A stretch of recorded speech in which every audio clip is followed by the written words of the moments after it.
La mañana en directo. Le agradecemos la gentileza que tuvo de aceptar esta entrevista al ministro de Justicia, el doctor Iván Lima, que ya está en contacto con nosotros. Doctor Lima, un gusto saludarlo. Bienvenido a Herbol, al programa La Mañana en directo. Buenos días, es un gusto para mí estar en tu programa. Gracias a ti por la invitación. Vamos a conversar con el ministro de la manera más breve y rápida posible. El tiempo siempre es oro para una autoridad y por supuesto para un medio de comunicación. Sobre esta aprehensión sorprendente, ¿no? Impactó la aprehensión del exministro de Desarrollo Rural, Edwin Characayo.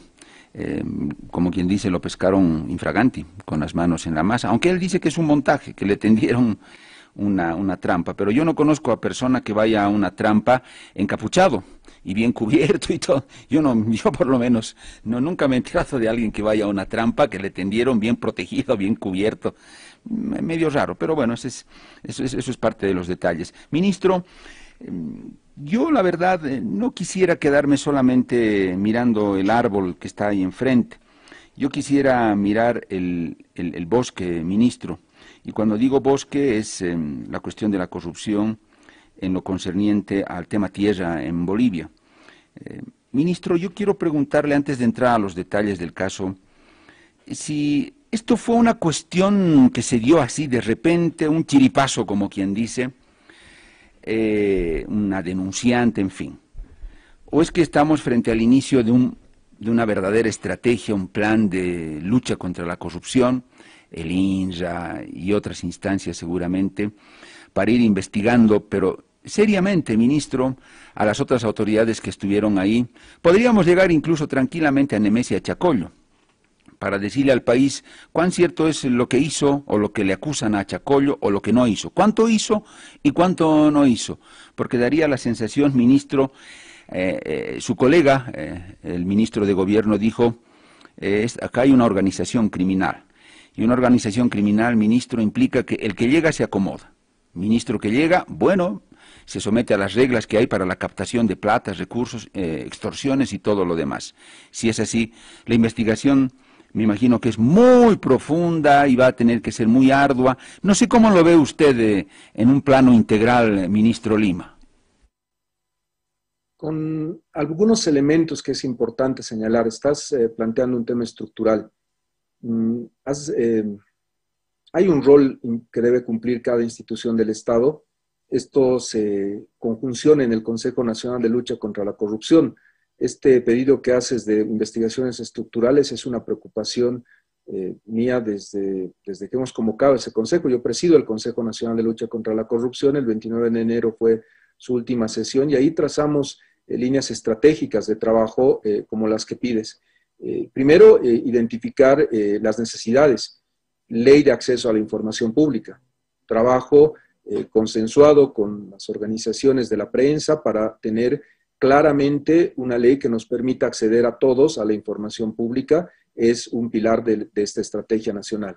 Esto está en el CONAPES, en tratamiento, toda la institucionalidad pública está trabajando en tener una versión que pueda ser luego de análisis con todo el país. Es una ley compleja que estamos viendo que tenga toda la actualización y toda la cooperación de las instituciones internacionales, inclusive para que no pueda ser de ninguna manera deficiente técnicamente.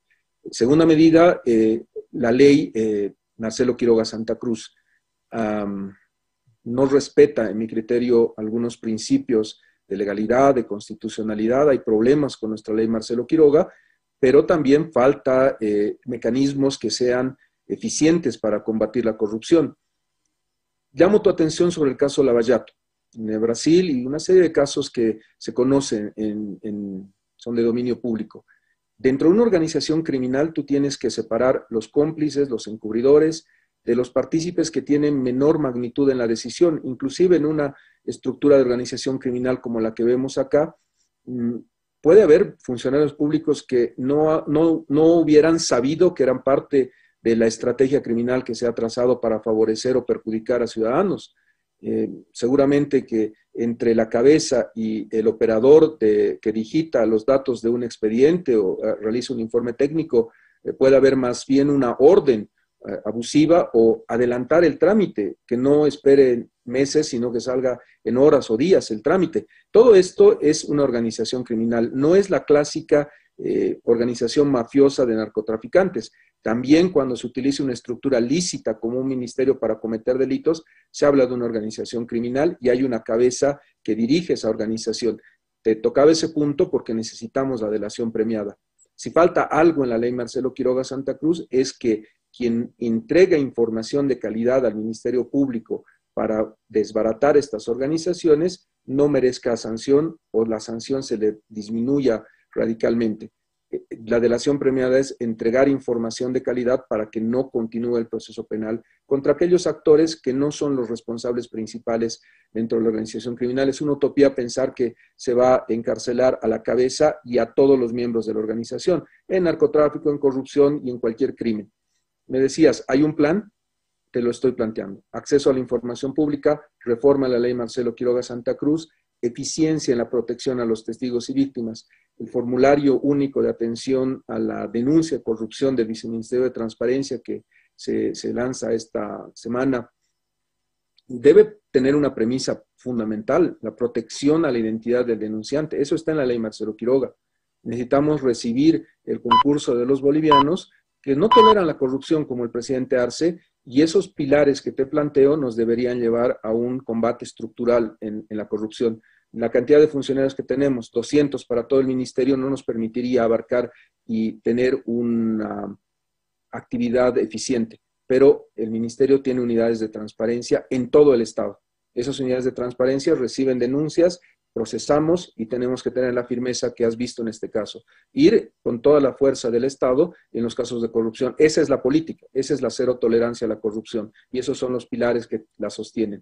El tema de la tierra tiene que ver con este problema del saneamiento, iniciado en 1996, es una auditoría en sí mismo al tema jurídico y técnico de la posesión y el uso de la tierra. 10 años debiera durar, 96-2006, vamos a 2021, no la hemos terminado. ¿Qué rol tiene el Tribunal Agroambiental? Ahí te digo, hay incumplimiento de deberes y hay que investigar las causas y esa es una labor del Ministerio de Justicia y Transparencia. Lo propio, lo que te refiero del Tribunal Agroambiental, tribunal que está funcionando desde el 2009 y no tiene una sola sentencia ambiental hasta el momento. Es parte de la reforma a la justicia, pero es lo que le termina dando al país tranquilidad, seguridad jurídica al inversionista, al que trabaja en el campo y a nosotros un medio ambiente sano. Un debate, entre otros, que hay que tener acá es la extensión de la tierra, el latifundio, la propiedad de la empresa agrícola y el uso de transgénicos. Ese es el horizonte que tenemos que revisar, analizar el saneamiento, concluirlo de una vez y dar seguridad jurídica vía Tribunal Agroambiental al agro boliviano y empezar el debate nacional sobre el tema de los transgénicos, que me parece que es medular y estructural en esta temática que estamos analizando. Sí, eso está bien, ministro. Los instrumentos jurídicos que usted ha mencionado nos pueden ayudar. Pero en el tema concreto de la tierra, yo creo que también se pueden hacer acciones concretas y debieron hacerse porque tiene que ver con investigación más que con instrumentos jurídicos que están bien, pero investigar, develar, averiguar en el tiempo.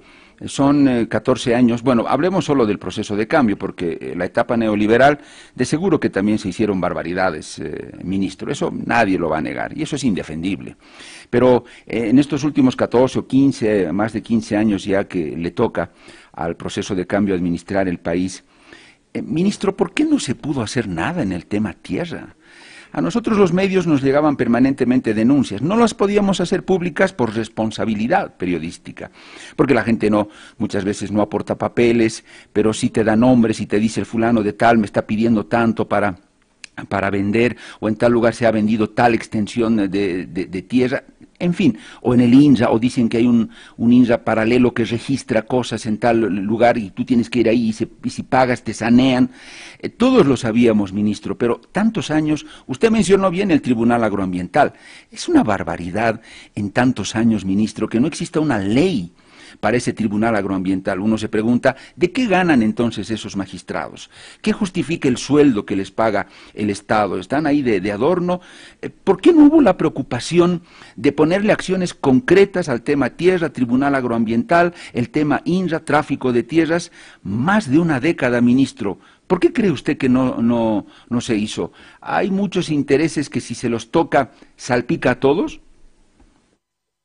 Pareciera que la agenda política del país va comiéndose de los otros temas y las crisis que hemos ido pasando, ahora retrocediendo la de la salud, la crisis electoral, constitucional, el golpe de Estado, antes situaciones como las del 21 de febrero han distraído la atención de los temas importantes para el país. El tema que estás señalando de la tierra y de la sostenibilidad, del tener un criterio ambiental, de tener a la madre tierra como un elemento que es fundacional del pensamiento político, del movimiento al socialismo, con un liderazgo tan contundente de David Choquehuanca, me parece que no sería justo decir que no se ha hecho nada.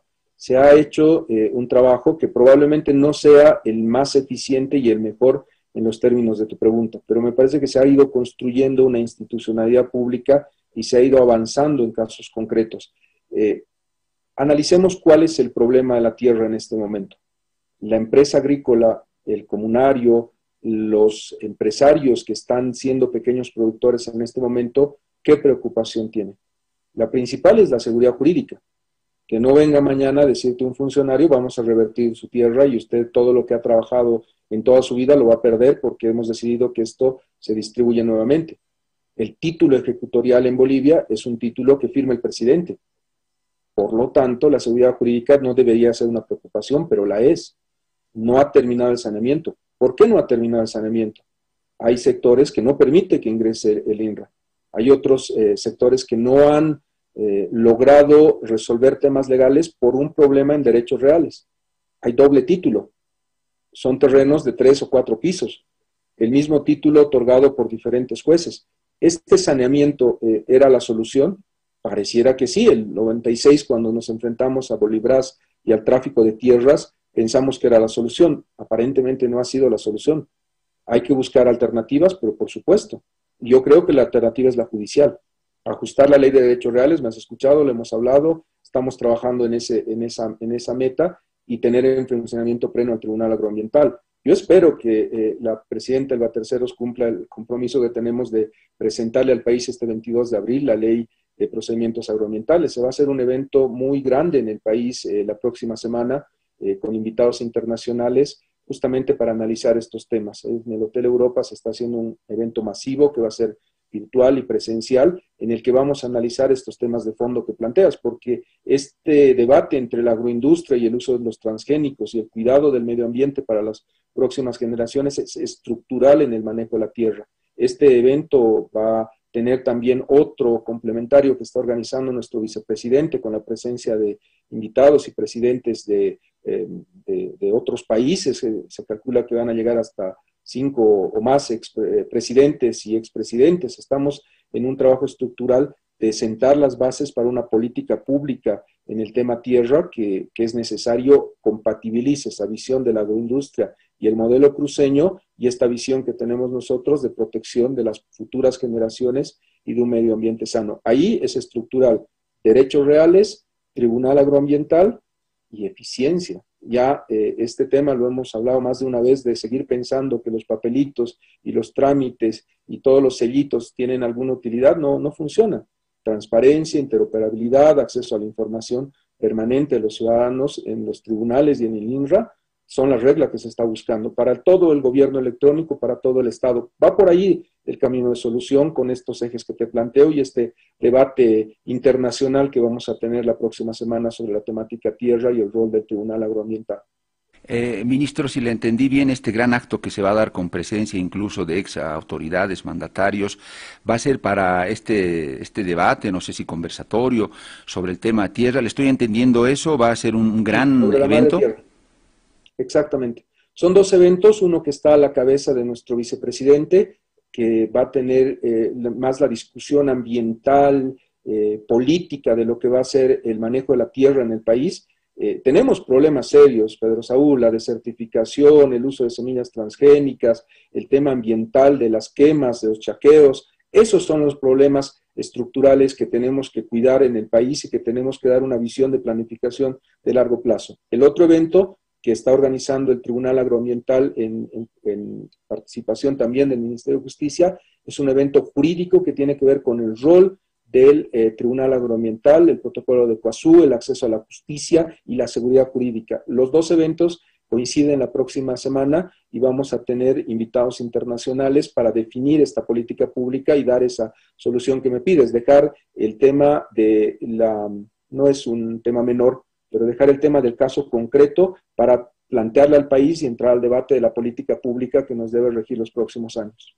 Ministro, en esos dos eventos se va a aprovechar para presentar ya por lo menos algún proyecto normativo, vale decir en el tema de la ley que falta para el Tribunal Agroambiental, o algún proyecto de ley concreto para concretar esta política integral que usted dice respecto de la tierra y la agroindustria en Bolivia.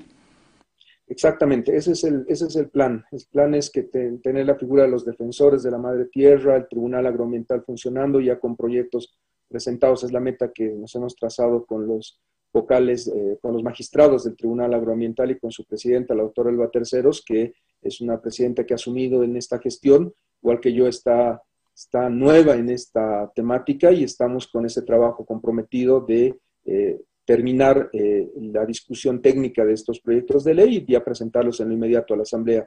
La meta es este mes terminar la socialización y la discusión de los fundamentos jurídicos, políticos, constitucionales de toda esta normativa. Bien, ministro, es tentador, pero no me voy a desviar más porque también el tiempo es medido. Vuelvo al tema que nos ocupa, ministro Lima. Yo quisiera ver como ciudadano, más que como periodista, como ciudadano, a partir de este caso Edwin Characayo, ministro, yo quisiera ver, porque tengo la sospecha de que evidentemente es toda una organización criminal, si vale el término, que funciona en el tema tierra. Yo quisiera ver que los próximos pasos que se den es el desmontaje de todo eso que aparentemente hay en el INRA, en el propio ministerio, y que Characayo no se quede solamente como un trofeo coyuntural, ministro. ¿Vamos a ver eso en las próximas semanas, meses, tal vez? Las instituciones las hacen las personas, Pedro Saúl. Yo te debo decir que Eulogio Núñez, que es el nuevo director nacional del INRA, Chiqui Núñez, puedes averiguar sobre él, sobre su trayectoria, su compromiso de vida. Debe ser uno de los mejores especialistas que tenemos en derecho agrario en el país. Y no creo que encuentres en Santa Cruz a alguien que te diga que Chiqui Núñez no es una persona íntegra, decente, solvente. A la cabeza de él yo entiendo que tenemos un plan en lo político, en lo jurídico y en el rol que tiene que tener él para sanear esta institución y terminar este problema de inseguridad jurídica. Yo confío mucho en él. Creo que es una persona que ha demostrado en momentos muy duros de la coyuntura nacional una templanza y un trabajo de excelencia profesional. Creo que el presidente Arce ha hecho una excelente elección con el director del INRA. Espero que puedas también entrevistarlo y escuchar los planes que él tiene en esa institución, pero definitivamente para mí las instituciones se hacen por personas y confío plenamente en el rol que va a tener Chiqui Núñez en el llevar adelante esta crítica que nos haces con toda la razón para sanear la tierra en el país. Ojalá el nuevo director del INRA, la verdad, ¿no? Yo no estoy estrellándome personalmente contra él. Si usted avala toda su trayectoria, pues yo le creo, ministro, pero entonces él que nos demuestre, que investigue, que destape todas esas cosas supuestamente que están ahí bajo de la alfombra y en el propio ministerio. A eso me voy, ministro, que esto lo de Characayo no se quede solamente en un trofeo del momento y luego nos olvidemos y todo vuelva a la normalidad. Si hemos comenzado a destapar la olla, ministro, que termine de vaciarse absolutamente de toda la basura que puede haber ahí. Ese es el objetivo. El objetivo es el que tú has planteado. No veamos el árbol, veamos el bosque, ajustemos la norma, veamos la política pública. No podemos estar pensando ya dentro de pronto en los chaqueos, la quema de bosques, el proceso de certificación. Te toco este tema de los transgénicos que a mí me preocupa mucho y todo lo que tiene que ver con la agroindustria. Este es el rol del INRA y el próximo ministro tendrá un trabajo, tendrá que demostrar con su trabajo este cambio de visión y este pedido que haces tú en nombre de la población. Yo en lo que puedo trabajar es en la parte jurídica, en garantizar que ese código funcione, en hacer que el Tribunal Agroambiental le dé seguridad jurídica al país, y como en este rol de Ministro de Justicia y Transparencia Institucional, el compromiso firme de seguir este caso hasta las últimas consecuencias. Hemos pedido la detención preventiva por 6 meses, estamos buscando una sentencia condenatoria, no en años, esperemos que en los próximos meses, y vamos a plantear esto que pides, ajustes en la norma para acelerar la justicia a los bolivianos. No puede ser que solamente cuando un caso es mediático tenga la atención de las autoridades. Tenemos que hacerlo así para todos los ciudadanos, y ese es el tema, la reforma a la justicia que espero podamos consolidar en los próximos meses. Con este caso, que va a ser emblemático, el de Edwin Characayo, pensar que lo de Nemesia Chacollo es un caso cerrado, o que más bien esto nos impulsaría, tendría que impulsarles a ustedes a investigar más. ¿En qué escenario lo ve lo de Nemesia Chacollo? ¿Esto nos llama a profundizar más la investigación, o estamos cerca de que se cierre un caso? Le pido su criterio jurídico, y por qué no decirlo también político, ministro. Tenemos en el Ministerio 2 grupos de casos en transparencia. Hay casos del pasado y hay casos que nosotros estamos iniciando. Le damos la importancia igual a los 2 casos, pero nos preocupa profundamente el tema del Fondo Indígena. Hemos promovido un decreto supremo junto con el Procurador General del Estado, exigiéndole al Fondo Indígena que entregue un plan legal. Hay cientos de casos en el tema del Fondo Indígena que no vemos que tengan la debida conducción. Ni la Procuraduría ni el Ministerio de Justicia tenemos que ir a litigar los casos. Hay una institución, el Fondo Indígena, su interventora y un ministerio que tenían que habernos dado resultados en estos casos. No lo han hecho, y por ese motivo hemos promovido la emisión de un decreto supremo en el cual se los ha combinado a que entreguen un plan legal para concluir todos estos procesos que vamos a evaluar junto al procurador para lograr lo que estás pidiendo, que exista justicia, que no existe impunidad. El decreto está publicado ya en la Gaceta Oficial, y estamos justamente en el trabajo de evaluación de todo lo que ha ocurrido en el pasado en esta institución, y en una conclusión que es urgente y necesaria. No puede ser que los casos queden en el anaquel del olvido. Tenemos que darle respuestas al país, y estamos en esa línea. No hemos tenido respuestas oportunas. Lamentablemente el ministro Characayo no dio la talla en muchos temas, entre ellos el del Fondo Indígena, y ha sido necesario que se emite ese decreto. Estamos sobre el tema y esperamos junto al procurador en las próximas semanas ya entregarle al país resultados concretos y plazos para resolver ese tema que reclamas del Fondo Indígena y todo lo relacionado con esa administración. Ministro, ¿tiene el número de este decreto que prácticamente conmina al Fondo Indígena a poner en regla y un ordenamiento legal, si vale el término, de todos los casos que están pendientes? ¿Cuál es el número del decreto?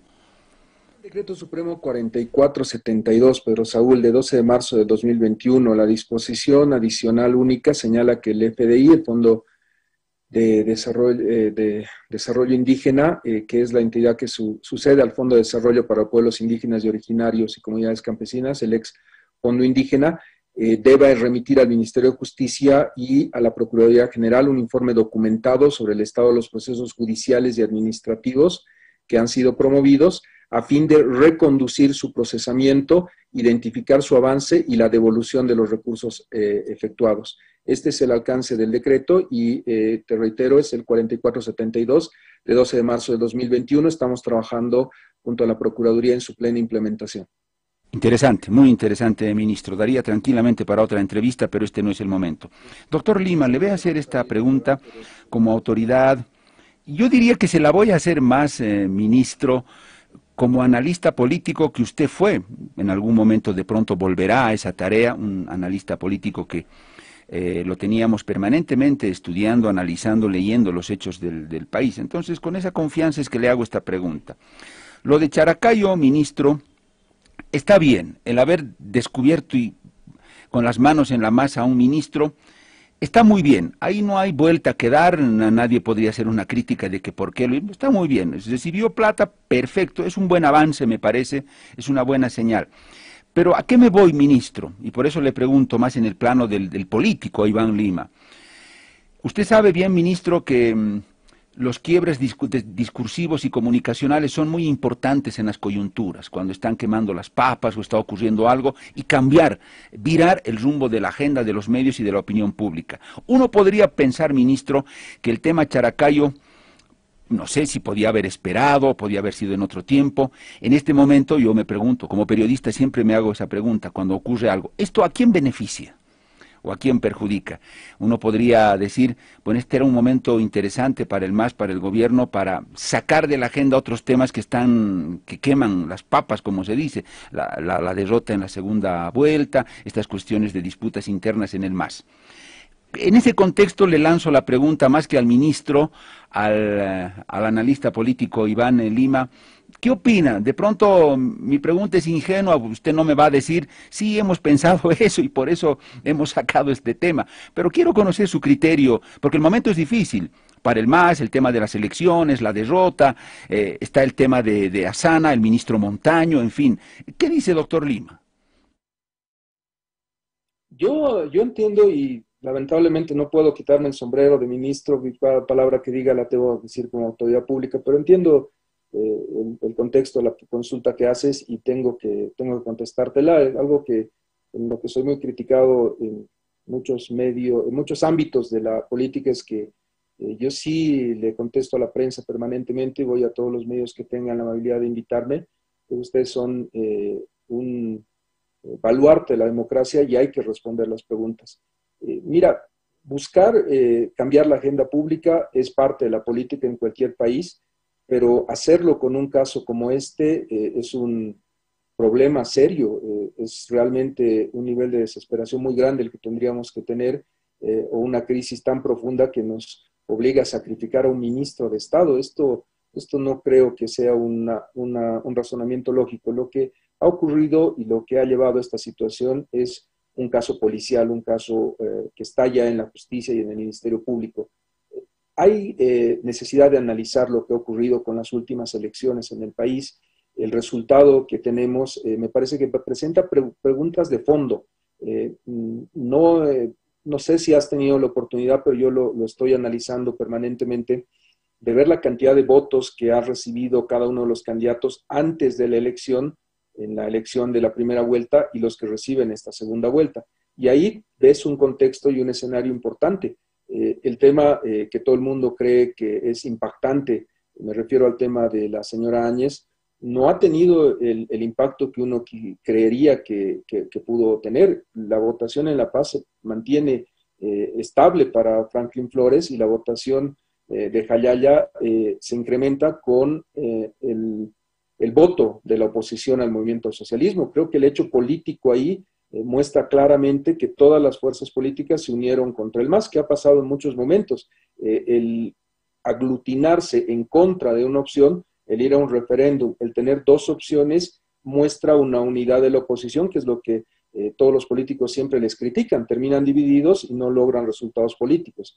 La segunda vuelta no ha sido el mejor escenario, pero no encuentra su movimiento al socialismo que salga a gritar a las calles fraude. Franklin llegó al 39.89%, le faltaron centenas de votos para ser gobernador y no lo vas a ver declarando en medios que ha habido un fraude. Creo que las reglas de la democracia van a eso, a analizar las elecciones, ver en qué te has equivocado y empezar a construir políticas públicas. Un hecho importante es que se ha cerrado un largo proceso electoral. 2 años en elecciones es algo que desgasta a la clase política. Y ahora estamos entrando en una nueva etapa que está marcada por este tema de transparencia, de lucha contra la corrupción, de justicia, de salud. Pero ¿cuál es el orden? ¿Cuál es el tema importante para el boliviano? Para mí es claro, este es el gobierno de las vacunas, este es el gobierno de la pandemia, es el gobierno que va a llegar a los 200 años, pero es el gobierno que puede terminar muy mal si no le garantiza a los bolivianos vacunas. Ayer llegaron 25,000 vacunas. Hay un esfuerzo permanente de nuestro canciller de que Gamaleya y el gobierno ruso cumplan con los compromisos que hemos suscrito, que hemos firmado, y ese 1.7 millones de vacunas esté en las próximas semanas. Pero ministro, usted es una autoridad muy, muy directa en sus cosas y lo acaba de decir, pero no sé cuánta profundidad tiene. Si este gobierno no garantiza vacunas y logra hacerlo a toda la población, puede tener problemas. ¿Eso lo siente así usted, ministro? Es que un gobierno, la política es atender al ciudadano. La preocupación del boliviano en este momento son las vacunas, es el trabajo, la economía, su familia. Los bolivianos somos un país de trabajo. Pensar que la solución para el pueblo boliviano sea encerrarnos y tener una cuarentena rígida no es posible, pero no podemos volvernos ciegos y no entender que la tercera ola o la segunda pandemia, la evolución del virus, lo que está pasando con la secuenciación de las cepas, sea algo que no analicemos. Por eso me ha parecido una decisión importante del sector médico ya plantear la suspensión de sus medidas y empezar a trabajar en la ley de emergencia sanitaria. Creo que los temas estructurales que pasan por lo jurídico, y por eso debo estar en varios escenarios, nos muestran una urgente necesidad de que este gobierno tenga ya la posibilidad de un interlocutor definitivo en las gobernaciones y alcaldías. Eso para mí es la buena noticia. El ministro, bueno, me queda un minuto y medio, por eso quiero aprovechar muy rapidito. Edgar Montaño, las acusaciones contra el ministro de Obras Públicas, Asana y todo lo demás. ¿Eso se queda ahí? ¿Hay que investigarlo? ¿Él tiene que explicar claramente las cosas? ¿Cómo lo ve? El ministro Montaño en este momento ha dado todas las explicaciones y está personado en todos los procesos judiciales. Nos ha hecho llegar la documentación de descargo. Hemos pedido otros documentos adicionales y en el viceministerio están evaluando toda la información con la unidad de transparencia del ministro Montaño. Creo que el ministro Montaño es denunciante. El ministro Montaño ha manifestado una firme voluntad de seguir con los procesos y de pedir inclusive la remoción de fiscales cuando no hacen su trabajo. Yo tengo certeza de que él está encarando una firme lucha contra la corrupción en su ministerio. Cierro con esto, muy poquito tiempo, por favor, ministro. En el caso Characayo, la denunciante es una señora cruceña. Hay que investigar todavía si esas tierras por las cuales querían pagarle al ministro eran una parte TCOs, eran tierras fiscales que estaban queriendo ponerlas a nombre de ellos. Ahí también me imagino que hay que hacer algo. Definitivamente, esta propiedad y esta denuncia no puede significar el fin de una investigación. Hay muchos nombres y muchas personas involucradas.